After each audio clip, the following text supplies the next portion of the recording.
ਮੈਂ ਇੱਕ ਅਨਾਥ ਆਸ਼ਰਮ ਦੇ ਵਿੱਚ ਕੰਮ ਕਰਦੀ ਸੀ। ਉੱਥੇ ਮੇਰੀ ਇੱਕ ਲੜਕੀ ਦੇ ਨਾਲ ਦੋਸਤੀ ਹੋ ਗਈ।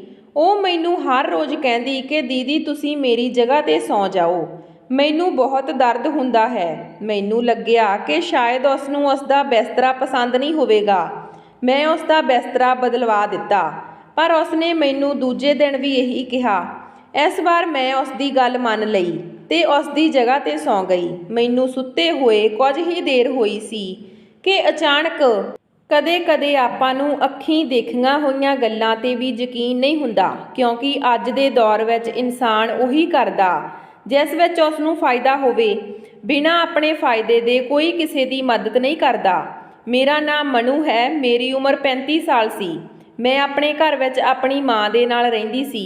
ਸਾਡਾ ਦੋਨਾਂ ਦਾ ਇੱਕ ਦੂਜੇ ਦੇ ਇਲਾਵਾ ਇਸ ਦੁਨੀਆ ਵਿੱਚ ਹੋਰ ਕੋਈ ਸਹਾਰਾ ਨਹੀਂ ਸੀ। ਮੇਰੇ ਪਤੀ ਦਾ ਕੁਝ ਸਾਲ ਪਹਿਲਾਂ ਦੇਹਾਂਤ ਹੋ ਚੁੱਕਿਆ ਸੀ। ਮੇਰੇ ਪਤੀ ਦੀ ਮੌਤ ਤੋਂ ਬਾਅਦ ਮੈਂ ਆਪਣੀ ਮਾਂ ਦੇ ਘਰ ਵਾਪਸ ਆ ਗਈ। ਬਚਪਨ ਵਿੱਚ ਹੀ ਮੇਰੇ ਪਿਤਾ ਜੀ ਦਾ ਦੇਹਾਂਤ ਹੋ ਗਿਆ ਸੀ, ਇਸ ਲਈ ਮਾਂ ਨੇ ਮੈਨੂੰ ਇਕੱਲੀ ਨੇ ਪਾਲਿਆ ਸੀ। ਮੇਰੇ ਵਿਆਹ ਦੇ ਬਾਅਦ ਵੀ ਮੇਰੀ ਮਾਂ ਇਕੱਲੀ ਰਹਿੰਦੀ ਸੀ। ਮੈਂ ਉਹਨਾਂ ਦੀ ਇਕਲੌਤੀ ਔਲਾਦ ਸੀ। ਮੇਰੇ ਸਹੁਰੇ ਘਰ ਵਿੱਚ ਮੇਰੇ ਸੱਸ ਸਹੁਰਾ ਅਤੇ ਇੱਕ ਦਿਓਰ ਸੀ। ਮੇਰੇ ਸੱਸ ਸਹੁਰਾ ਕਦੇ-ਕਦੇ ਮੈਨੂੰ ਮਿਲਣ ਜਾਇਆ ਕਰਦੇ ਸੀ। ਮੇਰੇ ਪਤੀ ਦੀ ਮੌਤ ਤੋਂ ਬਾਅਦ ਮੇਰੇ ਦਿਓਰ ਨੇ ਮੈਨੂੰ ਵਿਆਹ ਦੇ ਲਈ ਕਿਹਾ, ਪਰ ਮੈਂ ਮਨਾ ਕਰ ਦਿੱਤਾ ਕਿਉਂਕਿ ਮੈਂ ਵਿਆਹ ਨਹੀਂ ਕਰਵਾਉਣਾ ਚਾਹੁੰਦੀ ਸੀ। ਮੈਂ ਆਪਣੀ ਇਕੱਲੀ ਮਾਂ ਦੇ ਨਾਲ ਰਹਿਣਾ ਚਾਹੁੰਦੀ ਸੀ, ਕਿਉਂਕਿ ਉਹਨਾਂ ਨੇ ਆਪਣੀ ਪੂਰੀ ਜ਼ਿੰਦਗੀ ਮੇਰੇ ਲਈ ਕੱਢ ਦਿੱਤੀ ਸੀ। ਹੁਣ ਮੇਰਾ ਫਰਜ਼ ਬਣਦਾ ਸੀ ਕਿ ਮੈਂ ਉਹਨਾਂ ਦੇ ਲਈ ਕੁਝ ਕਰਾਂ ਅਤੇ ਬੁਢਾਪੇ ਵਿੱਚ ਉਹਨਾਂ ਦਾ ਸਹਾਰਾ ਬਣਾ। ਮੇਰੀ ਮਾਂ ਲੋਕਾਂ ਦੇ ਕੱਪੜੇ ਸਿਉਂ ਕੇ ਗੁਜ਼ਾਰਾ ਕਰਦੀ ਸੀ, ਲੇਕਿਨ ਅੱਜ ਕੱਲ੍ਹ ਉਹਨਾਂ ਦੀ ਤਬੀਅਤ ਖਰਾਬ ਰਹਿਣ ਲੱਗੀ ਸੀ। ਮੈਂ ਆਪਣੀ ਮਾਂ ਨੂੰ ਕਹਿ ਦਿੱਤਾ ਕਿ ਤੁਸੀਂ ਕੱਪੜੇ ਸਿਉਣਾ ਬੰਦ ਕਰ ਦਿਓ, ਤੁਹਾਡੀ ਤਬੀਅਤ ਠੀਕ ਨਹੀਂ ਰਹਿੰਦੀ। ਮੈਂ ਕੋਈ ਨਾ ਕੋਈ ਕੰਮ ਲੱਭ ਲੈਂਦੀ ਹਾਂ। ਜ਼ਿਆਦਾ ਪੜ੍ਹੀ ਲਿਖੀ ਤਾਂ ਨਹੀਂ ਸੀ। 10ਵੀਂ ਦੇ ਬਾਅਦ ਹੀ ਮੇਰੀ ਮਾਂ ਨੇ ਮੇਰਾ ਵਿਆਹ ਕਰ ਦਿੱਤਾ ਸੀ, ਕਿਉਂਕਿ ਉਹਨਾਂ ਨੂੰ ਮੇਰੇ ਵਿਆਹ ਦੀ ਬੜੀ ਫਿਕਰ ਰਹਿੰਦੀ ਸੀ। ਮੈਨੂੰ ਕਿਸੇ ਸਕੂਲ ਵਿੱਚ ਜੌਬ ਮਿਲਣਾ ਤਾਂ ਬੜਾ ਮੁਸ਼ਕਲ ਸੀ। ਮੈਂ ਆਪਣੇ ਗੁਆਂਢੀਆਂ ਨੂੰ ਕਹਿ ਰੱਖਿਆ ਸੀ ਕਿ ਜੇ ਕੋਈ ਕੰਮ ਹੋਵੇ ਤਾਂ ਮੈਨੂੰ ਜ਼ਰੂਰ ਦੱਸਣਾ। ਉਦੋਂ ਹੀ ਉਹਨਾਂ ਨੇ ਮੈਨੂੰ ਦੱਸਿਆ ਕਿ ਇੱਕ ਅਨਾਥ ਆਸ਼ਰਮ ਵਿੱਚ ਇੱਕ ਔਰਤ ਦੀ ਜ਼ਰੂਰਤ ਹੈ। ਮੈਂ ਉਹਨਾਂ ਨੂੰ ਪੁੱਛਿਆ ਕਿ ਉੱਥੇ ਕੰਮ ਕੀ ਕਰਨਾ ਹੋਵੇਗਾ, ਤਾਂ ਉਹਨਾਂ ਨੇ ਕਿਹਾ ਕਿ ਇਸ ਬਾਰੇ ਸਾਨੂੰ ਕੁਝ ਨਹੀਂ ਪਤਾ, ਤੈਨੂੰ ਉੱਥੇ ਜਾ ਕੇ ਹੀ ਪਤਾ ਕਰਨਾ ਪੈਣਾ। ਮੈਂ ਉਹਨਾਂ ਤੋਂ ਐਡਰੈਸ ਲਿਆ ਤੇ ਅਗਲੇ ਦਿਨ ਆਪਣੀ ਮਾਂ ਨੂੰ ਕਹਿ ਕੇ ਅਨਾਥ ਆਸ਼ਰਮ ਚਲੀ ਗਈ। ਮੈਂ ਜਦੋਂ ਉੱਥੇ ਪਹੁੰਚੀ ਤਾਂ ਉੱਥੇ ਇੱਕ ਘਰ ਦੀ ਤਰ੍ਹਾਂ ਬਣਿਆ ਹੋਇਆ ਸੀ। ਮੈਂ ਗੇਟ ਦੇ ਅੰਦਰ ਗਈ। ਉੱਥੇ ਗਰਾਊਂਡ ਵਿੱਚ ਬੱਚੇ ਖੇਡ ਰਹੇ ਸੀ। ਉਹ ਘਰ ਅੰਦਰੋਂ ਕਾਫੀ ਵੱਡਾ ਸੀ ਤੇ ਕਾਫੀ ਕਮਰੇ ਸੀ। ਇੱਕ ਛੋਟਾ ਜਿਹਾ ਕਮਰਾ ਬਣਿਆ ਹੋਇਆ ਸੀ ਜਿੱਥੇ ਵਾਚਮੈਨ ਰਹਿੰਦਾ ਸੀ। ਮੈਂ ਉਸ ਤੋਂ ਆਫਿਸ ਦਾ ਪਤਾ ਪੁੱਛਿਆ ਤਾਂ ਸਾਹਮਣੇ ਕਮਰੇ ਦੇ ਵੱਲ ਉਸਨੇ ਇਸ਼ਾਰਾ ਕੀਤਾ। ਮੈਂ ਅੰਦਰ ਚਲੀ ਗਈ। ਅੰਦਰ ਦੇਖਿਆ ਤਾਂ ਇੱਕ ਮੈਡਮ ਬੈਠੀ ਸੀ। ਮੈਂ ਉਸ ਨੂੰ ਅੰਦਰ ਆਉਣ ਲਈ ਪੁੱਛਿਆ ਤਾਂ ਉਸਨੇ ਮੁਸਕਰਾ ਕੇ ਕਿਹਾ, ਅੰਦਰ ਆ ਜਾਓ। ਮੈਂ ਉਸ ਨੂੰ ਕਿਹਾ ਕਿ ਨੌਕਰੀ ਦੇ ਲਈ ਆਈ ਹਾਂ। ਉਸਨੇ ਮੈਨੂੰ ਮੇਰਾ ਨਾਮ ਅਤੇ ਪੜ੍ਹਾਈ ਬਾਰੇ ਪੁੱਛਿਆ।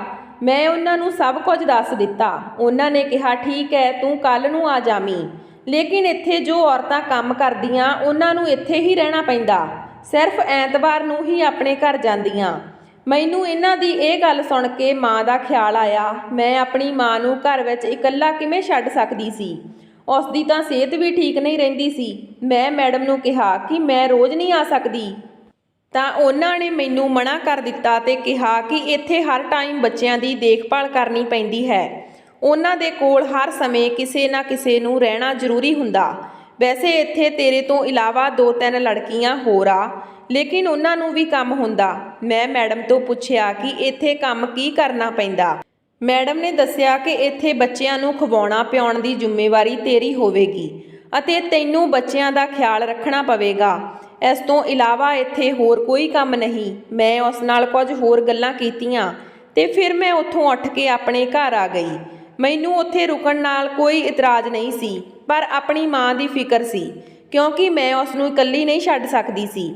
ਜਦੋਂ ਮੈਂ ਘਰ ਆਈ ਤਾਂ ਮਾਂ ਨੇ ਪੁੱਛਿਆ ਕਿ ਤੂੰ ਨੌਕਰੀ ਤੇ ਗਈ ਸੀ, ਮਿਲੀ ਜਾਂ ਨਹੀਂ? ਮੈਂ ਮਾਂ ਨੂੰ ਸਭ ਕੁਝ ਦੱਸ ਦਿੱਤਾ ਤੇ ਮਾਂ ਨੇ ਕਿਹਾ, ਮੈਨੂੰ ਇਹ ਨੌਕਰੀ ਪਸੰਦ ਆ, ਪੈਸੇ ਵੀ ਸਹੀ ਮਿਲ ਰਹੇ ਹਨ, ਤੂੰ ਇਹ ਨੌਕਰੀ ਕਰ ਲੈ। ਮੇਰੀ ਫਿਕਰ ਨਾ ਕਰ, ਮੈਂ ਇਕੱਲੀ ਰਹਿ ਲਵਾਂਗੀ। ਮਾਂ ਦੀ ਇਹ ਗੱਲ ਸੁਣ ਕੇ ਮੈਂ ਸੰਤੁਸ਼ਟ ਹੋ ਗਈ ਤੇ ਆਪਣੇ ਕੱਪੜੇ ਤੇ ਕੁਝ ਜ਼ਰੂਰੀ ਸਮਾਨ ਲੈ ਕੇ ਆਸ਼ਰਮ ਦੇ ਲਈ ਆ ਗਈ। ਮੈਡਮ ਨੇ ਮੈਨੂੰ ਆਪਣਾ ਕਮਰਾ ਦਿਖਾ ਦਿੱਤਾ। ਮੈਂ ਆਪਣੇ ਕਮਰੇ ਵਿੱਚ ਸਮਾਨ ਅਤੇ ਕੱਪੜੇ ਰੱਖੇ। ਮੇਰੇ ਨਾਲ 3 ਹੋਰ ਲੜਕੀਆਂ ਵੀ ਰਹਿੰਦੀਆਂ ਸੀ, ਪਰ ਉਸ ਸਮੇਂ ਮੇਰੇ ਕਮਰੇ ਵਿੱਚ ਕੋਈ ਨਹੀਂ ਸੀ। ਮੈਂ ਥੋੜਾ ਆਰਾਮ ਕੀਤਾ ਤੇ ਫਿਰ ਮੈਂ ਬਾਹਰ ਆ ਗਈ। ਬਾਹਰ ਮੈਨੂੰ ਉਹ ਲੜਕੀ ਮਿਲੀ ਜੋ ਇੱਥੇ ਕੰਮ ਕਰਦੀ ਸੀ। ਉਸਨੇ ਮੈਨੂੰ ਸਾਰਾ ਕੁਝ ਸਮਝਾ ਦਿੱਤਾ। ਉੱਥੇ ਇੱਕ ਕਮਰਾ ਬਣਿਆ ਸੀ ਜਿਸ ਵਿੱਚ ਸਾਰੇ ਬੱਚਿਆਂ ਨੂੰ ਖਾਣਾ ਖਵਾਇਆ ਜਾਂਦਾ ਸੀ। ਇੱਕ ਆਂਟੀ ਰੱਖੀ ਸੀ ਜੋ ਖਾਣਾ ਬਣਾਉਂਦੀ ਸੀ। ਵਧੀਆ ਸਮਾਂ ਗੁਜ਼ਰਦਾ ਸੀ। ਬੱਚੇ ਸਾਰਾ ਦਿਨ ਖੇਡਣ ਵਿੱਚ ਮਸਤ ਰਹਿੰਦੇ ਸੀ। ਇੱਥੇ ਮੇਰੀ ਸਭ ਨਾਲ ਵਧੀਆ ਦੋਸਤੀ ਹੋ ਗਈ।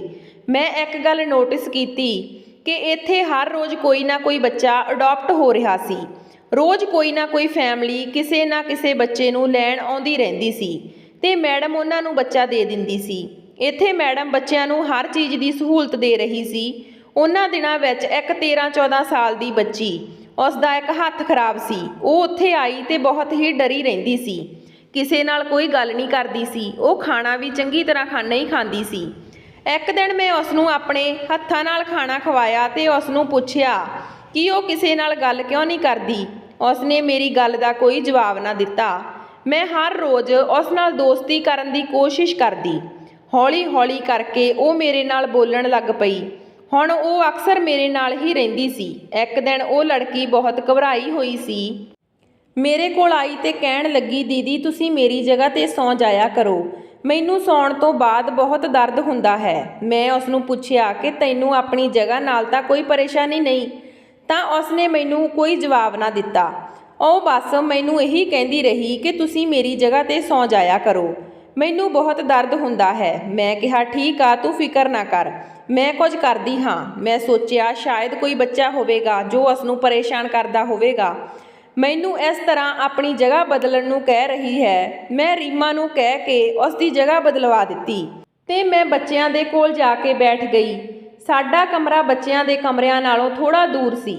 ਉਸ ਆਸ਼ਰਮ ਵਿੱਚ 40-50 ਦੇ ਕਰੀਬ ਬੱਚੇ ਸੀ। ਲੜਕੀਆਂ ਦਾ ਕਮਰਾ ਅਲੱਗ ਸੀ ਤੇ ਲੜਕਿਆਂ ਦਾ ਕਮਰਾ ਅਲੱਗ। ਮੈਡਮ ਹਰ ਚੀਜ਼ ਦਾ ਉੱਥੇ ਬੜਾ ਖਿਆਲ ਰੱਖਦੀ ਸੀ। ਬੱਚਿਆਂ ਦੇ ਲਈ ਹਰ ਤਰੀਕੇ ਦੀ ਸਹੂਲਤ ਸੀ। ਅਸੀਂ ਰਾਤ ਦਾ ਖਾਣਾ ਖਾਧਾ ਤੇ ਆਪਣੇ ਕਮਰੇ ਵਿੱਚ ਜਾ ਕੇ ਸੌਂ ਗਏ। ਅਗਲੇ ਦਿਨ ਜਦੋਂ ਮੈਂ ਉੱਠੀ ਤਾਂ ਰੋਜ਼ ਦੀ ਤਰ੍ਹਾਂ ਆਪਣੇ ਕੰਮਾਂ ਵਿੱਚ ਲੱਗ ਗਈ।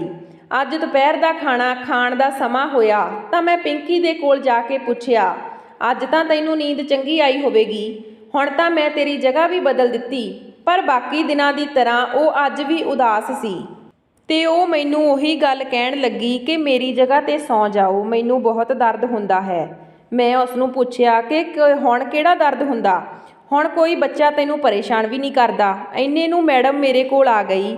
ਉਸਨੇ ਮੈਨੂੰ ਕੋਈ ਜਵਾਬ ਨਾ ਦਿੱਤਾ ਤੇ ਉਹ ਆਪਣੇ ਕਮਰੇ ਵਿੱਚ ਚਲੀ ਗਈ। ਜਦੋਂ ਪਿੰਕੀ ਮੈਨੂੰ ਮਿਲਦੀ, ਉਹ ਇਹੀ ਗੱਲ ਕਹਿੰਦੀ ਕਿ ਮੈਂ ਉਸ ਦੀ ਗੱਲ ਟਾਲ ਦਿੰਦੀ। ਮੈਨੂੰ ਲੱਗਿਆ ਕਿ ਸ਼ਾਇਦ ਉਹ ਇੱਥੇ ਰਹਿਣਾ ਨਹੀਂ ਚਾਹੁੰਦੀ, ਇਸ ਲਈ ਮੈਨੂੰ ਇਹ ਸਭ ਕਹਿੰਦੀ ਹੈ। ਫਿਰ ਸੋਚਦੀ ਕਿ ਇੱਥੇ ਤਾਂ ਕੋਈ ਪਰੇਸ਼ਾਨੀ ਵੀ ਨਹੀਂ, ਸਾਰੇ ਬੱਚੇ ਬਹੁਤ ਖੁਸ਼ ਰਹਿੰਦੇ ਹਨ। ਫਿਰ ਮੈਂ ਸੋਚਿਆ ਕਿਉਂ ਨਾ ਅੱਜ ਪਿੰਕੀ ਦੇ ਬਿਸਤਰੇ ਤੇ ਜਾ ਕੇ ਮੈਂ ਸੌਂ ਕੇ ਦੇਖਾਂ। ਸਭ ਪਤਾ ਲੱਗ ਜਾਵੇਗਾ ਕਿ ਉਹ ਝੂਠ ਬੋਲ ਰਹੀ ਆ ਜਾਂ ਸੱਚ। ਅਸੀਂ ਰਾਤ ਦਾ ਖਾਣਾ ਖਾਧਾ ਤੇ ਉਸ ਤੋਂ ਬਾਅਦ ਮੈਂ ਪਿੰਕੀ ਦੇ ਕੋਲ ਗਈ। ਉਸ ਨੂੰ ਮੈਂ ਆਪਣੇ ਕਮਰੇ ਵਿੱਚ ਆਪਣੇ ਬੈੱਡ ਤੇ ਪਾ ਦਿੱਤਾ ਤੇ ਮੈਂ ਉਸ ਦੀ ਜਗ੍ਹਾ ਤੇ ਪੈ ਗਈ। ਥੋੜੀ ਦੇਰ ਬਾਅਦ ਹੀ ਮੈਨੂੰ ਨੀਂਦ ਆ ਗਈ। ਹਾਲੇ ਮੈਂ ਸੁੱਤੇ ਹੋਏ ਕੁਝ ਹੀ ਦੇਰ ਹੋਈ ਸੀ ਕਿ ਮੈਨੂੰ ਅਜਿਹਾ ਲੱਗਿਆ ਜਿਵੇਂ ਕਿਸੇ ਨੇ ਮੇਰੇ ਪੈਰਾਂ ਨੂੰ ਛੂਹਿਆ। ਮੈਂ ਆਪਣੇ ਪੈਰ ਚਾਦਰ ਦੇ ਨਾਲ ਅੰਦਰ ਕਰ ਲਏ। ਫਿਰ ਅਚਾਨਕ ਮੈਨੂੰ ਇੱਕ ਚੁਭਣ ਜਿਹੀ ਮਹਿਸੂਸ ਹੋਈ। ਫਿਰ ਮੈਂ ਚਾਦਰ ਪਾਸੇ ਕਰਕੇ ਦੇਖਿਆ ਤਾਂ ਮੈਨੂੰ ਕੁਝ ਲੋਕ ਦਿਖੇ। ਉਹ ਲੋਕ ਆਪਸ ਵਿੱਚ ਕੁਝ ਗੱਲਾਂ ਕਰ ਰਹੇ ਸੀ, ਪਰ ਮੈਂ ਉਹਨਾਂ ਨੂੰ ਚੰਗੀ ਤਰ੍ਹਾਂ ਨਾ ਦੇਖ ਸਕੀ। ਉਸ ਦੇ ਪਹਿਲਾਂ ਹੀ ਮੈਂ ਬੇਹੋਸ਼ ਹੋ ਗਈ। ਅਗਲੀ ਸਵੇਰ ਜਦੋਂ ਮੈਂ ਉੱਠੀ ਤਾਂ ਮੈਂ ਆਪਣੀ ਜਗ੍ਹਾ ਤੇ ਹੀ ਸੁੱਤੀ ਹੋਈ ਸੀ। ਮੇਰੇ ਸਿਰ ਵਿੱਚ ਹਲਕਾ ਜਿਹਾ ਦਰਦ ਸੀ ਤੇ ਅੱਖਾਂ ਲਾਲ ਹੋ ਰਹੀਆਂ ਸੀ। ਮੈਨੂੰ ਆਪਣੀ ਸਿਹਤ ਕੁਝ ਖਰਾਬ ਲੱਗ ਰਹੀ ਸੀ। ਮੈਂ ਉੱਠ ਕੇ ਮੂੰਹ ਧੋਤਾ ਤੇ ਨਾਸ਼ਤਾ ਕੀਤਾ। ਫਿਰ ਦਵਾਈ ਲੈ ਲਈ ਤੇ ਰੋਜ਼ ਦੀ ਤਰ੍ਹਾਂ ਆਪਣੇ ਕੰਮਾਂ ਵਿੱਚ ਲੱਗ ਗਈ, ਕਿਉਂਕਿ ਮੈਨੂੰ ਰਾਤ ਦੇ ਬਾਰੇ ਕੁਝ ਵੀ ਯਾਦ ਨਹੀਂ ਸੀ। ਦੁਪਹਿਰ ਦੇ ਸਮੇਂ ਪਿੰਕੀ ਮੇਰੇ ਕੋਲ ਆਈ ਤੇ ਮੈਨੂੰ ਪੁੱਛਣ ਲੱਗੀ, ਦੀਦੀ ਤੁਹਾਨੂੰ ਵੀ ਦਰਦ ਹੋਇਆ ਸੀ? ਮੈਂ ਉਸ ਨੂੰ ਕਿਹਾ ਕਿ ਮੈਨੂੰ ਤਾਂ ਕੋਈ ਦਰਦ ਨਹੀਂ ਹੋਇਆ, ਤੂੰ ਸਿਰਫ ਮੈਨੂੰ ਬਹਾਨੇ ਬਣਾ ਰਹੀ ਆਂ। ਅੱਜ ਤਾਂ ਤੂੰ ਆਪਣੀ ਜਗ੍ਹਾ ਤੇ ਹੀ ਸੌਵੇਂਗੀ ਅਤੇ ਅੱਗੇ ਮੇਰੇ ਨਾਲ ਅਜਿਹੀ ਗੱਲ ਨਾ ਕਰੀਂ। ਉਹ ਆਪਣਾ ਛੋਟਾ ਜਿਹਾ ਮੂੰਹ ਲੈ ਕੇ ਆਪਣੇ ਕਮਰੇ ਵਿੱਚ ਚਲੀ ਗਈ। ਮੈਂ ਸੋਚਣ ਲੱਗੀ, ਆਖਿਰ ਰਾਤ ਮੇਰੇ ਨਾਲ ਕੀ ਹੋਇਆ ਸੀ? ਮੈਨੂੰ ਕੁਝ ਯਾਦ ਕਿਉਂ ਨਹੀਂ ਆ ਰਿਹਾ? ਅਗਲੇ ਦਿਨ ਐਤਵਾਰ ਸੀ। ਮੈਂ ਆਪਣੀ ਮਾਂ ਨੂੰ ਮਿਲਣ ਘਰੇ ਚਲੀ ਗਈ। ਮੇਰੀ ਮਾਂ ਮੈਨੂੰ ਦੇਖਦੇ ਹੀ ਬੜੀ ਖੁਸ਼ ਹੋਈ। ਮੈਂ ਮਾਂ ਨੂੰ ਖਰਚੇ ਜੋਗੇ ਪੈਸੇ ਦੇ ਕੇ ਅਗਲੇ ਦਿਨ ਫਿਰ ਅਨਾਥ ਆਸ਼ਰਮ ਦੇ ਲਈ ਨਿਕਲ ਗਈ। ਉੱਥੇ ਜਾ ਕੇ ਆਪਣੇ ਕੰਮਾਂ ਵਿੱਚ ਲੱਗ ਗਈ ਅਤੇ ਸ਼ਾਮ ਦਾ ਖਾਣਾ ਖਾਣ ਲਈ ਅਸੀਂ ਜਾ ਰਹੇ ਸੀ ਤਾਂ ਮੈਂ ਰਵੀਨਾ ਤੋਂ ਪਿੰਕੀ ਬਾਰੇ ਪੁੱਛਿਆ। ਰਵੀਨਾ ਨੇ ਮੈਨੂੰ ਦੱਸਿਆ ਕਿ ਤੈਨੂੰ ਨਹੀਂ ਪਤਾ, ਪਿੰਕੀ ਨੂੰ ਤਾਂ ਕਿਸੇ ਆਦਮੀ ਨੇ ਅਡਾਪਟ ਕਰ ਲਿਆ ਅਤੇ ਉਹ ਕੱਲ੍ਹ ਹੀ ਉਸ ਨੂੰ ਲੈ ਕੇ ਚਲੇ ਗਏ। ਮੈਂ ਇਹ ਗੱਲ ਸੁਣ ਕੇ ਉਦਾਸ ਹੋ ਗਈ ਕਿਉਂਕਿ ਮੈਂ ਪਿੰਕੀ ਦੇ ਬਹੁਤ ਕਰੀਬ ਹੋ ਗਈ ਸੀ, ਪਰ ਕਿਤੇ ਨਾ ਕਿਤੇ ਮੈਨੂੰ ਇਸ ਗੱਲ ਦੀ ਖੁਸ਼ੀ ਵੀ ਸੀ ਕਿ ਉਸ ਨੂੰ ਉਸ ਦੇ ਮਾਤਾ-ਪਿਤਾ ਮਿਲ ਗਏ ਹਨ। ਹੁਣ ਉਹ ਬਹੁਤ ਚੰਗਾ ਜੀਵਨ ਬਤੀਤ ਕਰੇਗੀ ਅਤੇ ਪੜ੍ਹ ਲਿਖ ਕੇ ਆਪਣੇ ਜੀਵਨ ਵਿੱਚ ਕੁਝ ਬਣ ਜਾਵੇਗੀ। ਮੈਨੂੰ ਪਿੰਕੀ ਦੀ ਬੜੀ ਯਾਦ ਆਉਂਦੀ, ਪਰ ਮੈਂ ਆਪਣੇ ਆਪ ਨੂੰ ਦੂਜੇ ਬੱਚਿਆਂ ਨਾਲ ਬਿਜ਼ੀ ਕਰ ਲੈਂਦੀ ਸੀ। ਪਰ ਮੈਨੂੰ ਇਸ ਗੱਲ ਦੀ ਬੜੀ ਹੈਰਾਨੀ ਹੁੰਦੀ ਸੀ ਕਿ ਇੱਥੇ ਬਹੁਤ ਹੀ ਬੱਚੇ ਆਉਂਦੇ ਤੇ ਬਹੁਤ ਹੀ ਬੱਚਿਆਂ ਨੂੰ ਅਡਾਪਟ ਕਰ ਲਿਆ ਜਾਂਦਾ ਸੀ, ਵਰਨਾ ਲੋਕ ਅਨਾਥ ਬੱਚਿਆਂ ਨੂੰ ਗੋਦ ਲੈਣਾ ਚੰਗਾ ਨਹੀਂ ਸਮਝਦੇ। ਜੇ ਕੋਈ ਲੈ ਕੇ ਜਾਂਦਾ ਵੀ ਆ ਤਾਂ ਉਹ ਆਪਣਾ ਨੌਕਰ ਬਣਾ ਕੇ ਲੈ ਜਾਂਦਾ, ਪਰ ਇੱਥੇ ਤਾਂ ਹਰ ਰੋਜ਼ ਬਹੁਤ ਬੱਚੇ ਅਡਾਪਟ ਹੁੰਦੇ ਸੀ ਅਤੇ ਹਰ ਆਦਮੀ ਉਹ ਬੱਚੇ ਨੂੰ ਆਪਣੀ ਸੰਤਾਨ ਬਣਾ ਕੇ ਇੱਥੋਂ ਲੈ ਕੇ ਜਾਂਦਾ ਸੀ। ਮੈਨੂੰ ਇਹ ਗੱਲ ਬਹੁਤ ਪਰੇਸ਼ਾਨ ਕਰ ਰਹੀ ਸੀ। ਮੈਂ ਜਾਣਨਾ ਚਾਹੁੰਦੀ ਸੀ ਕਿ ਆਖਿਰ ਮਸਲਾ ਕੀ ਆ, ਪਰ ਇੱਥੇ ਕਿਸੇ ਤੋਂ ਕੁਝ ਪੁੱਛ ਵੀ ਤਾਂ ਨਹੀਂ ਸਕਦੀ ਸੀ। ਜੇ ਮੈਂ ਜ਼ਿਆਦਾ ਛਾਣਬੀਨ ਕਰਦੀ ਤਾਂ ਮੇਰੀ ਨੌਕਰੀ ਖਤਰੇ ਵਿੱਚ ਆ ਜਾਂਦੀ। ਮੈਨੂੰ ਉਸ ਨੌਕਰੀ ਦੀ ਬਹੁਤ ਜ਼ਿਆਦਾ ਜ਼ਰੂਰਤ ਸੀ। ਇੱਕ ਦਿਨ ਮੈਂ ਰਵੀਨਾ ਤੋਂ ਪੁੱਛ ਹੀ ਲਿਆ ਕਿ ਇੱਥੇ ਇੰਨੇ ਸਾਰੇ ਅਡਾਪਸ਼ਨ ਕਿਵੇਂ ਹੋ ਜਾਂਦੇ ਹਨ, ਨਹੀਂ ਤਾਂ ਲੋਕ ਅਨਾਥ ਬੱਚੇ ਨੂੰ ਗੋਦ ਨਹੀਂ ਲੈਣਾ ਚਾਹੁੰਦੇ। ਰਵੀਨਾ ਨੇ ਕਿਹਾ ਕਿ ਇੱਥੋਂ ਦੀ ਮੈਡਮ ਬਹੁਤ ਚੰਗੀ ਹੈ, ਉਹ ਜ਼ਿਆਦਾ ਲੋਕਾਂ ਨੂੰ ਜਾਣਦੀ ਹੈ, ਜਿਸ ਦੀ ਵਜ੍ਹਾ ਨਾਲ ਜ਼ਿਆਦਾ ਅਡਾਪਸ਼ਨ ਹੁੰਦੀ ਹੈ। ਵੈਸੇ ਵੀ ਦੁਨੀਆ ਵਿੱਚ ਬੁਰੇ ਲੋਕਾਂ ਦੇ ਨਾਲ-ਨਾਲ ਚੰਗੇ ਲੋਕ ਵੀ ਹੁੰਦੇ ਹਨ। ਹੋ ਸਕਦਾ ਪ੍ਰਮਾਤਮਾ ਉਹਨਾਂ ਦੇ ਦਿਲ ਵਿੱਚ ਅਨਾਥ ਬੱਚਿਆਂ ਦੇ ਲਈ ਦਇਆ ਭਰ ਦਿੰਦਾ ਹੋਵੇ। ਮੈਂ ਉਸ ਦੀ ਗੱਲ ਸੁਣ ਕੇ ਚੁੱਪ ਹੋ ਗਈ। ਕਾਫੀ ਸਮਾਂ ਹੋ ਗਿਆ ਸੀ। ਇੱਥੇ ਹਰ ਰੋਜ਼ ਬੱਚੇ ਆਉਂਦੇ ਜਾਂਦੇ ਰਹਿੰਦੇ ਸਨ। ਇੱਕ ਦਿਨ ਇੱਕ ਬੱਚੀ ਮੇਰੇ ਕੋਲ ਆਈ ਜੋ ਲਗਭਗ 12 ਸਾਲ ਦੀ ਹੋਵੇਗੀ। ਮੇਰੇ ਕੋਲ ਆ ਕੇ ਕਹਿਣ ਲੱਗੀ, ਦੀਦੀ ਮੈਂ ਬਿਸਤਰੇ 'ਤੇ ਨਹੀਂ ਸੌਣਾ, ਮੈਨੂੰ ਦਰਦ ਹੁੰਦਾ। ਮੈਂ ਉਸ ਦੀ ਗੱਲ ਸੁਣ ਕੇ ਹੈਰਾਨ ਰਹਿ ਗਈ ਕਿਉਂਕਿ ਇਹ ਗੱਲ ਤਾਂ ਪਿੰਕੀ ਨੇ ਵੀ ਮੈਨੂੰ ਕਿਹਾ ਕਰਦੀ ਸੀ। ਮੈਂ ਉਸ ਨੂੰ ਕਿਹਾ ਕਿ ਬੇਟਾ ਕਿਹੋ ਜਿਹਾ ਦਰਦ ਹੁੰਦਾ, ਤੈਨੂੰ ਕੋਈ ਹੋਰ ਬੱਚਾ ਪਰੇਸ਼ਾਨ ਕਰਦਾ ਜਾਂ ਤੈਨੂੰ ਬਿਸਤਰਾ ਚੁੱਭਦਾ? ਉਹੀ ਬੱਚੀ ਰੋਣ ਲੱਗੀ ਤੇ ਰੋਂਦੇ ਹੋਏ ਮੈਨੂੰ ਦੱਸਣ ਲੱਗੀ, ਨਹੀਂ ਦੀਦੀ ਮੈਨੂੰ ਲੱਗਦਾ ਮੇਰੇ ਕੋਈ ਇੰਜੈਕਸ਼ਨ ਲਾਉਂਦਾ, ਉਸ ਤੋਂ ਬਾਅਦ ਮੈਨੂੰ ਕੁਝ ਪਤਾ ਨਹੀਂ ਲੱਗਦਾ। ਜਦੋਂ ਸਵੇਰ ਹੁੰਦੀ ਆ ਤਾਂ ਪੂਰਾ ਸਰੀਰ ਦਰਦ ਕਰਦਾ। ਮੇਰੇ ਦਿਮਾਗ ਵਿੱਚ ਅਜਿਹੀ ਗੱਲ ਆਈ ਜੋ ਮੈਂ ਸੋਚ ਵੀ ਨਹੀਂ ਸਕਦੀ ਸੀ। ਮੈਂ ਖੁਦ ਹੀ ਉਸ ਨੂੰ ਸਵਾਲ ਕਰਕੇ ਖੁਦ ਹੀ ਜਵਾਬ ਦੇ ਦਿੱਤਾ ਕਿ ਨਹੀਂ, ਅਜਿਹਾ ਨਹੀਂ ਹੋ ਸਕਦਾ। ਅਜਿਹਾ ਕੌਣ ਕਰ ਸਕਦਾ? ਇੱਥੇ ਤਾਂ ਬੱਚਿਆਂ ਦਾ ਚੰਗੀ ਤਰ੍ਹਾਂ ਧਿਆਨ ਰੱਖਿਆ ਜਾਂਦਾ, ਫਿਰ ਅਜਿਹੀ ਦਰਿੰਦਗੀ ਕੌਣ ਕਰ ਸਕਦਾ? ਮੈਂ ਉਸ ਬੱਚੀ ਨੂੰ ਆਪਣੇ ਕਮਰੇ ਵਿੱਚ ਲੈ ਗਈ ਤੇ ਦਰਵਾਜ਼ਾ ਅੰਦਰੋਂ ਬੰਦ ਕਰ ਦਿੱਤਾ। ਮੈਂ ਉਸ ਦੇ ਕੱਪੜੇ ਉਤਾਰ ਕੇ ਦੇਖਿਆ ਤਾਂ ਉਸ ਦੇ ਜਿਸਮ 'ਤੇ ਨਿਸ਼ਾਨ ਸੀ। ਮੈਂ ਸਮਝ ਗਈ ਕਿ ਇਸ ਦੇ ਨਾਲ ਕੁਝ ਗਲਤ ਹੋਇਆ। ਮੈਂ ਉਸ ਨੂੰ ਕਿਹਾ, ਤੂੰ ਫਿਕਰ ਨਾ ਕਰ, ਮੈਂ ਰਾਤ ਨੂੰ ਤੇਰੇ ਨਾਲ ਹੋਵਾਂਗੀ, ਤੂੰ ਇਹ ਗੱਲ ਕਿਸੇ ਨੂੰ ਨਾ ਦੱਸੀ। ਉਸ ਬੱਚੀ ਦੀ ਇਹ ਹਾਲਤ ਦੇਖ ਕੇ ਮੈਨੂੰ ਘਬਰਾਹਟ ਹੋ ਰਹੀ ਸੀ। ਮੈਂ ਮਨ ਵਿੱਚ ਸੋਚ ਲਿਆ ਸੀ ਕਿ ਜੋ ਕੁਝ ਵੀ ਉਸ ਨਾਲ ਹੋਇਆ ਮੈਂ ਉਸ ਦਾ ਪਤਾ ਲਗਾ ਕੇ ਰਹਾਂਗੀ। ਜਦੋਂ ਰਾਤ ਹੋਈ ਤਾਂ ਮੈਂ ਬੱਚਿਆਂ ਦੇ ਕਮਰੇ ਵਿੱਚ ਜਾ ਕੇ ਉਸ ਲੜਕੀ ਤੋਂ ਥੋੜੀ ਦੂਰ ਪੈ ਗਈ। ਮੈਂ ਇਹ ਗੱਲ ਕਿਸੇ ਨੂੰ ਨਾ ਦੱਸੀ ਸੀ। ਮੈਂ ਆਪਣੇ ਉੱਤੇ ਚਾਦਰ ਲਈ, ਮੈਨੂੰ ਨੀਂਦ ਨਹੀਂ ਆ ਰਹੀ ਸੀ। ਅੱਧੀ ਰਾਤ ਹੋਈ, ਰਾਤ ਦੇ 2 ਵਜੇ ਦਾ ਸਮਾਂ ਸੀ ਤਾਂ ਕਿਸੇ ਨੇ ਦਰਵਾਜ਼ਾ ਖੋਲ੍ਹਣ ਦੀ ਆਵਾਜ਼ ਆਈ। ਜਦੋਂ ਮੈਂ ਚਾਦਰ ਵਿੱਚ ਹੌਲੀ ਦਿਨੇ ਦੇਖਿਆ ਤਾਂ 2 ਆਦਮੀ ਉਸ ਬੱਚੀ ਦੇ ਵੱਲ ਆ ਰਹੇ ਸੀ। ਉਹ ਦੋਨੋਂ ਆਦਮੀ ਉਸ ਬੱਚੀ ਦੇ ਕੋਲ ਗਏ ਤੇ ਉਸ ਦਾ ਮੂੰਹ ਬੰਦ ਕਰ ਦਿੱਤਾ, ਉਸ ਨੂੰ ਇੰਜੈਕਸ਼ਨ ਲਾ ਦਿੱਤਾ ਤੇ ਫਿਰ ਉਸ ਨੂੰ ਗੋਦੀ ਵਿੱਚ ਚੁੱਕ ਕੇ ਕਮਰੇ ਤੋਂ ਬਾਹਰ ਲੈ ਗਏ। ਇਹ ਦੇਖ ਕੇ ਮੇਰੇ ਤਾਂ ਹੋਸ਼ ਉੱਡ ਗਏ। ਮੈਂ ਜਲਦੀ ਨਾਲ ਆਪਣੀ ਜਗ੍ਹਾ ਤੋਂ ਉੱਠੀ ਤੇ ਉਹਨਾਂ ਦੋਨਾਂ ਆਦਮੀਆਂ ਦਾ ਪਿੱਛਾ ਕਰਨ ਲੱਗੀ। ਇਹ ਦੋਨੋਂ ਆਦਮੀ ਉਹੀ ਸੀ ਜੋ ਇੱਥੇ ਅਨਾਥ ਬੱਚਿਆਂ ਨੂੰ ਲੈ ਕੇ ਆਉਂਦੇ ਸੀ। ਮੈਂ ਉਹਨਾਂ ਦਾ ਪਿੱਛਾ ਕਰਨਾ ਸਹੀ ਨਾ ਸਮਝਿਆ ਤਾਂ ਮੈਂ ਉਹਨਾਂ ਦੇ ਪਿੱਛੇ ਬਾਹਰ ਚਲੀ ਗਈ ਤਾਂ ਮੈਨੂੰ ਦੇਖ ਕੇ ਬੜੀ ਹੈਰਾਨੀ ਹੋਈ ਕਿ ਉਹ ਵਾਚਮੈਨ ਨਾਲ ਗੱਲ ਕਰ ਰਹੇ ਸੀ। ਵਾਚਮੈਨ ਨੇ ਉਹਨਾਂ ਨੂੰ ਬਾਹਰ ਜਾਣ ਲਈ ਗੇਟ ਵੀ ਖੋਲ੍ਹ ਦਿੱਤਾ। ਮੈਂ ਸਮਝ ਗਈ ਕਿ ਉਹ ਵਾਚਮੈਨ ਅਤੇ ਮੈਡਮ ਨਾਲ ਮਿਲੇ ਹੋਏ ਹਨ। ਉਹਨਾਂ ਦੇ ਬਾਹਰ ਨਿਕਲਦੇ ਹੀ ਵਾਚਮੈਨ ਨੇ ਗੇਟ ਬੰਦ ਕਰ ਦਿੱਤਾ। ਮੈਂ ਦੂਜੇ ਗੇਟ ਵਿੱਚ ਦੀ ਬਾਹਰ ਗਈ ਤਾਂ ਸਾਹਮਣੇ ਹੀ ਮੈਨੂੰ ਉਹ ਦੋਨੋਂ ਆਦਮੀ ਦਿਖਾਈ ਦਿੱਤੇ। ਮੈਂ ਉਹਨਾਂ ਦੇ ਪਿੱਛੇ ਜਾਣ ਲੱਗੀ। ਅਨਾਥ ਆਸ਼ਰਮ ਦੇ ਥੋੜਾ ਅਗਾਂਹ ਜਾ ਕੇ ਇੱਕ ਘਰ ਸੀ ਜਿੱਥੇ ਕੋਈ ਨਹੀਂ ਰਹਿੰਦਾ ਸੀ। ਉਹ ਲੋਕ ਉੱਥੇ ਚਲੇ ਗਏ ਤੇ ਦਰਵਾਜ਼ਾ ਅੰਦਰੋਂ ਬੰਦ ਕਰ ਦਿੱਤਾ। ਮੈਂ ਘਰ ਦੇ ਚਾਰੇ ਪਾਸਿਓਂ ਦੇਖਿਆ ਕਿ ਸ਼ਾਇਦ ਕੋਈ ਦਰਵਾਜ਼ਾ ਮਿਲ ਜਾਵੇ। ਅੰਦਰ ਜਾਣ ਦੇ ਲਈ ਤਾਂ ਮੈਨੂੰ ਇੱਕ ਦਰਵਾਜ਼ਾ ਦਿਖਿਆ ਜੋ ਇੱਕ ਟੁੱਟਿਆ ਹੋਇਆ ਸੀ। ਮੈਂ ਉੱਥੋਂ ਦੀ ਅੰਦਰ ਚਲੀ ਗਈ। ਪੂਰੇ ਘਰ ਵਿੱਚ ਹਨੇਰਾ ਸੀ। ਅੰਦਰ ਜਾ ਕੇ ਦੇਖਿਆ ਇੱਕ ਕਮਰੇ ਵਿੱਚ ਲਾਈਟ ਚੱਲ ਰਹੀ ਸੀ। ਉਸ ਦਾ ਦਰਵਾਜ਼ਾ ਵੀ ਅੰਦਰੋਂ ਬੰਦ ਸੀ। ਮੈਂ ਖਿੜਕੀ ਵਿੱਚ ਦੀ ਝਾਂਕ ਕੇ ਦੇਖਿਆ ਤਾਂ ਮੇਰੇ ਹੋਸ਼ ਉੱਡ ਗਏ। ਉੱਥੇ 2 ਆਦਮੀ ਸੀ, ਇੱਕ ਖੜਾ ਸੀ ਤੇ ਦੂਜਾ ਬੱਚੀ ਦੇ ਨਾਲ ਗਲਤ ਕੰਮ ਕਰ ਰਿਹਾ ਸੀ। ਇਹ ਦੇਖਦੇ ਹੀ ਮੇਰੀ ਚੀਕ ਨਿਕਲ ਗਈ। ਮੈਂ ਬਿਨਾਂ ਕੁਝ ਸੋਚੇ ਸਮਝੇ ਹੀ ਖਿੜਕੀ ਵਿੱਚੋਂ ਆਵਾਜ਼ ਲਗਾ ਦਿੱਤੀ ਕਿ ਛੱਡ ਦੇਵੋ ਬੱਚੀ ਨੂੰ, ਨਹੀਂ ਮੈਂ ਪੁਲਿਸ ਨੂੰ ਬੁਲਾ ਲਵਾਂਗੀ। ਉਹਨਾਂ ਨੇ ਮੈਨੂੰ ਦੇਖਿਆ ਤੇ ਕਹਿਣ ਲੱਗੇ, ਤੂੰ ਇੱਥੇ ਕਿਵੇਂ ਆਈ? ਉਹਨਾਂ ਵਿੱਚੋਂ ਇੱਕ ਆਦਮੀ ਮੇਰੇ ਕੋਲ ਆਇਆ ਤੇ ਮੇਰੇ ਸਿਰ ਤੇ ਜ਼ੋਰ ਨਾਲ ਕੁਝ ਮਾਰਿਆ, ਜਿੰਨਾਂ ਨਾਲ ਮੈਂ ਬੇਹੋਸ਼ ਹੋ ਗਈ। ਮੇਰਾ ਸਿਰ ਘੁੰਮ ਰਿਹਾ ਸੀ, ਅੱਖਾਂ ਦੇ ਸਾਹਮਣੇ ਹਨੇਰਾ ਛਾ ਗਿਆ। ਮੈਂ ਹਿੰਮਤ ਕਰਕੇ ਉੱਠਣ ਦੀ ਕੋਸ਼ਿਸ਼ ਕੀਤੀ। ਜਦੋਂ ਉੱਠ ਕੇ ਦੇਖਿਆ ਤਾਂ ਮੈਂ ਇੱਕ ਹਨੇਰੇ ਕਮਰੇ ਵਿੱਚ ਬੰਦ ਸੀ। ਮੈਨੂੰ ਬੇਹੋਸ਼ ਹੋਣ ਤੋਂ ਬਾਅਦ ਪਹਿਲਾਂ ਤਾਂ ਸਭ ਯਾਦ ਆ ਗਿਆ ਤੇ ਮੈਂ ਉਸ ਬੱਚੀ ਦੇ ਬਾਰੇ ਸੋਚਣ ਲੱਗੀ, ਪਤਾ ਨਹੀਂ ਉਸ ਜ਼ਾਲਮਾਂ ਨੇ ਉਸ ਬੱਚੀ ਦੇ ਨਾਲ ਕੀ ਕੀਤਾ ਹੋਵੇਗਾ। ਮੇਰੇ ਹੱਥ ਪੈਰ ਬੰਨੇ ਹੋਏ ਸੀ। ਮੈਂ ਖੋਲ੍ਹਣ ਦੀ ਕੋਸ਼ਿਸ਼ ਕੀਤੀ ਅਤੇ ਮੇਰੀ ਕੋਸ਼ਿਸ਼ ਬੇਕਾਰ ਰਹੀ। ਥੋੜੀ ਦੇਰ ਬਾਅਦ ਇੱਕ ਆਦਮੀ ਅੰਦਰ ਆਇਆ ਤੇ ਮੇਰੇ ਲਈ ਖਾਣਾ ਲੈ ਕੇ। ਮੈਂ ਉਸ ਨੂੰ ਕਿਹਾ, ਮੈਨੂੰ ਛੱਡ ਦਿਓ, ਮੈਂ ਕਿਸੇ ਨੂੰ ਕੁਝ ਨਹੀਂ ਦੱਸਾਂਗੀ। ਉਹ ਹੱਸ ਕੇ ਕਹਿਣ ਲੱਗਿਆ, ਪਹਿਲਾਂ ਤਾਂ ਤੂੰ ਬੜਾ ਉਛਲ ਰਹੀ ਸੀ, ਕੀ ਹੋਇਆ, ਨਿਕਲ ਗਈ ਸਾਰੀ ਆਕੜ? ਪਹਿਲਾਂ ਤਾਂ ਬੜਾ ਬੋਲ ਰਹੀ ਸੀ। ਮੈਂ ਉਸ ਦੀ ਗੱਲ ਸੁਣ ਕੇ ਰੋਣ ਲੱਗੀ। ਇਸ ਸਮੇਂ ਮੈਂ ਕੁਝ ਵੀ ਨਹੀਂ ਕਰ ਸਕਦੀ ਸੀ ਕਿਉਂਕਿ ਮੇਰੇ ਹੱਥ ਪੈਰ ਬੰਨੇ ਹੋਏ ਸੀ ਤੇ ਉਹ ਬਹੁਤ ਖਤਰਨਾਕ ਲੋਕ ਸੀ, ਮੇਰੇ ਨਾਲ ਕੁਝ ਵੀ ਕਰ ਸਕਦੇ ਸੀ। ਉਸ ਆਦਮੀ ਨੇ ਮੈਨੂੰ ਕਿਹਾ, ਆ ਲੈ ਖਾਣਾ ਖਾ ਲੈ, ਰੋਣ ਦੇ ਲਈ ਤਾਕਤ ਵੀ ਚਾਹੀਦੀ ਆ। ਫਿਰ ਉਸਨੇ ਮੇਰੇ ਹੱਥ ਖੋਲ੍ਹੇ ਤੇ ਖਾਣੇ ਦੀ ਥਾਲੀ ਮੇਰੇ ਕੋਲ ਕਰ ਦਿੱਤੀ ਤੇ ਉੱਥੋਂ ਚਲਾ ਗਿਆ। ਮੈਂ ਉਹਨਾਂ ਦੇ ਖਾਣੇ ਨੂੰ ਹੱਥ ਵੀ ਨਾ ਲਾਇਆ। ਇਹ ਡਰਦੀ ਨੇ ਕਿ ਹੋ ਸਕਦਾ ਇਹਨਾਂ ਨੇ ਖਾਣੇ ਵਿੱਚ ਜ਼ਹਿਰ ਮਿਲਾਇਆ ਹੋਵੇ, ਕਿਉਂਕਿ ਹੁਣ ਮੈਂ ਉਹਨਾਂ ਦੀ ਸਾਰੀ ਹਕੀਕਤ ਜਾਣ ਚੁੱਕੀ ਸੀ। ਉਹ ਲੋਕ ਮੇਰੇ ਨਾਲ ਕੁਝ ਨਾ ਕੁਝ ਤਾਂ ਜ਼ਰੂਰ ਕਰਦੇ। ਅਚਾਨਕ ਮੈਨੂੰ ਪਿੰਕੀ ਦੀ ਯਾਦ ਆ ਗਈ। ਹੁਣ ਮੈਨੂੰ ਉਸਦੇ ਦਰਦ ਦਾ ਅਹਿਸਾਸ ਹੋ ਰਿਹਾ ਸੀ। ਮੈਂ ਸਮਝ ਗਈ ਸੀ ਕਿ ਉਹ ਮੈਨੂੰ ਕਿਉਂ ਕਹਿੰਦੀ ਰਹਿੰਦੀ ਸੀ ਕਿ ਰਾਤ ਨੂੰ ਮੈਨੂੰ ਦਰਦ ਹੁੰਦਾ ਹੈ। ਮੈਂ ਸੋਚ ਵੀ ਨਹੀਂ ਸਕਦੀ ਸੀ ਕਿ ਉਹ ਮੈਡਮ ਇਹਨਾਂ ਲੋਕਾਂ ਨਾਲ ਮਿਲੀ ਹੋਈ ਹੈ। ਹੁਣ ਮੈਨੂੰ ਸੀ ਕਿ ਕਿਵੇਂ ਨਾ ਕਿਵੇਂ ਕਰਕੇ ਮੈਨੂੰ ਇੱਥੋਂ ਨਿਕਲਣਾ ਪਵੇਗਾ, ਨਹੀਂ ਇਹ ਮੈਨੂੰ ਮਾਰ ਦੇਣਗੇ। ਮੈਂ ਕਮਰੇ ਦੇ ਆਸੇ-ਪਾਸੇ ਦੇਖਿਆ। ਕਮਰਾ ਚਾਰੇ ਪਾਸਿਓਂ ਬੰਦ ਸੀ। ਮੈਨੂੰ ਇੱਕ ਛੋਟਾ ਜਿਹਾ ਰੌਸ਼ਨਦਾਨ ਦਿਖ ਗਿਆ। ਉਹ ਥੋੜਾ ਉੱਚਾ ਸੀ ਪਰ ਮੈਂ ਕੋਸ਼ਿਸ਼ ਕਰਕੇ ਉਸ ਦੇ ਉੱਪਰ ਚੜ੍ਹ ਗਈ।